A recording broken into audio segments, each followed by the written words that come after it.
I'm a little young, but you don't know what I've become. Can't you see it in my face? But even living in disguise, but you can see the killer in my eyes. I've got a look you can't escape.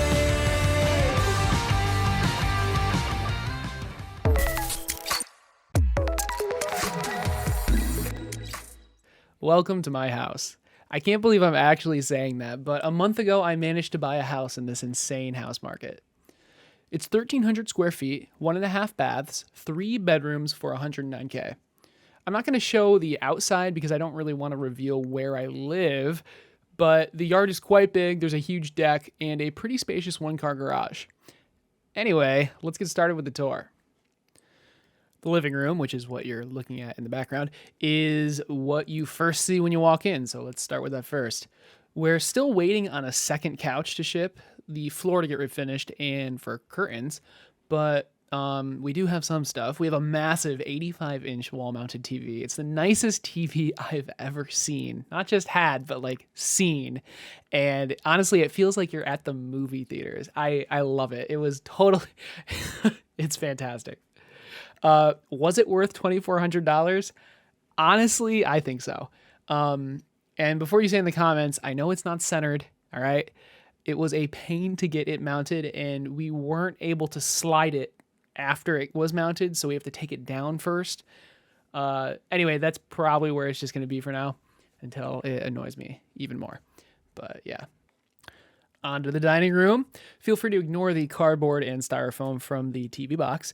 There's a sliding door that leads to the huge wooden deck. And obviously we still need curtains, new paint, and to refinish the floor. But yeah, here it is. Pretty unremarkable. We bought a new dining table and chairs since we've never had a need for them because we've always been in like tiny apartments. But yeah, it's really cool to actually have a dining room. The kitchen's up next. It's a wonderful space with extremely questionable design choices. This will definitely be the last thing we work on, though, because although it's hideous, it is functional. And unfortunately, it will be very expensive to pretty much gut the entire thing. It did come with the appliances, though, so can I really complain? Yes, I can, and I will, but... it is functional, so. The downstairs bath is next. It is a comically small half bath in the hallway that connects the living room and the kitchen. Ideally, we move the toilet to the back wall where the shelving is, so there's actually room to sit. But even so, it is pretty nice to have a bathroom downstairs. Across from the bathroom is the basement. The side door that you see on the way down is unfortunately completely unusable at the moment. It just needs to be replaced. The basement itself is extremely functional. The ceiling is high enough. The concrete floors they were relatively clean. And although water does get in a little bit when it rains, it only forms like a really small puddle near the base of the stairs. So it's not that big of an issue, but we will get this fixed eventually. The house has central air as well, which I do not want to live without.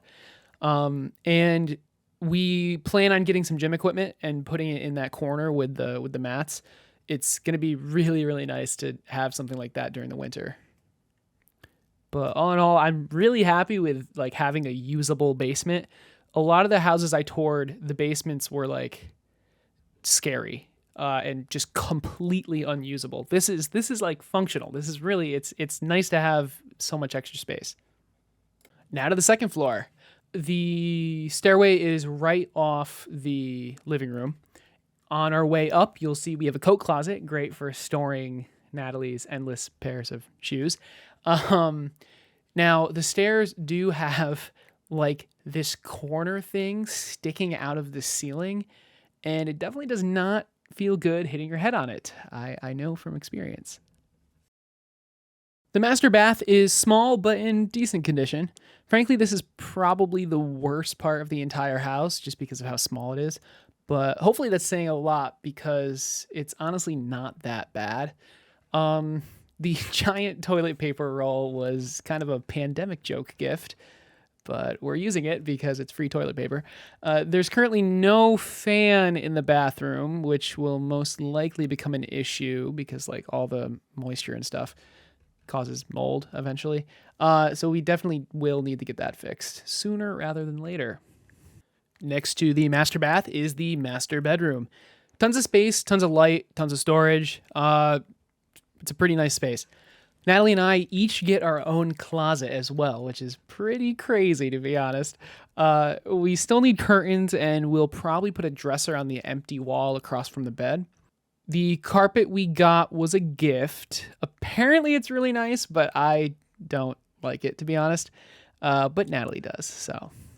We have a new queen-sized bed frame and mattress. We got the softest mattress we could find. And although it was like really expensive, it is totally worth it. It is so nice not needing like mattress toppers.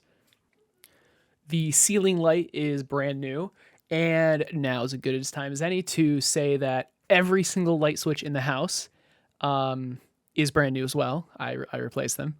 It took a while, but it's totally worth it. It really, the light switches before were so just old and bad. Ugh, I don't even want to think about it. All right, so now we're making our way into my office. So for this office, I was really going for a dark academia theme. I really wanted it to be very moody. That's why I went with the dark paint, and that's why I painted everything green. I just wanted the whole room to have this very like cozy, like academic, modern and vintage vibe at the same time.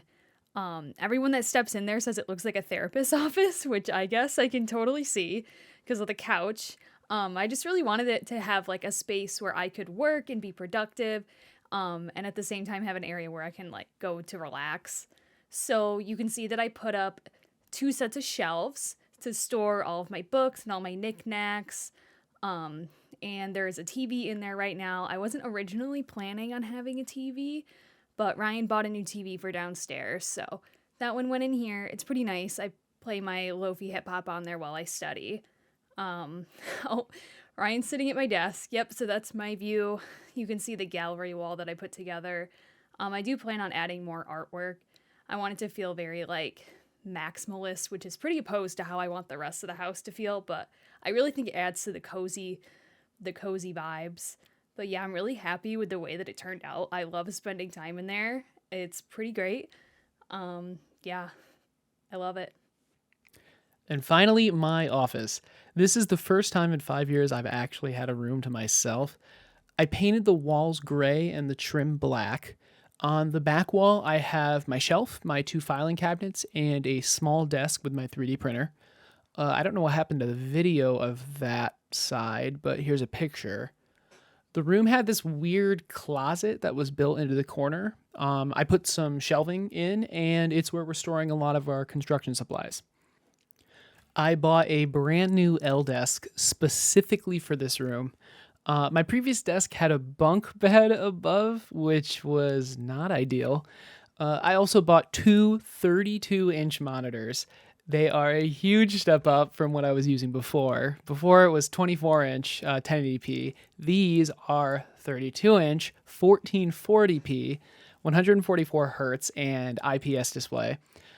They would have fit perfectly, I swear, under my shelf, the shelf thing on top of the desk. But of course, the stands didn't allow them to go down far enough. So I had to raise the shelf with some pieces of wood. It's secure though, I promise. I wish I didn't have to do that, but it's honestly not that big of a deal. This setup is perfect for streaming. I love it. It's fantastic. The 3 lights around the desk are like great, and the shelf is a great like spot for my camera. And there's just tons of space. I really like this desk and just the entire setup. It also fits my desktop and PS5 like perfectly in the bottom, like off to the side. So yeah, all in all, I am really happy with this setup. If I could change one thing, it would be the color of the carpet, but it's not that big of a deal. There's also the attic, which is connected to my office. Again, relatively unremarkable. There's a lot of space. I can stand in the center of it. Not much else to say. Gets kind of hot, but you know. And that's it for the tour. Sorry, I'm not going to show the outside. I don't really want to get doxxed. But it does have a new roof with dark gray shingles, and the siding is white. So there you go. I hope you enjoyed, and have a great rest of your day.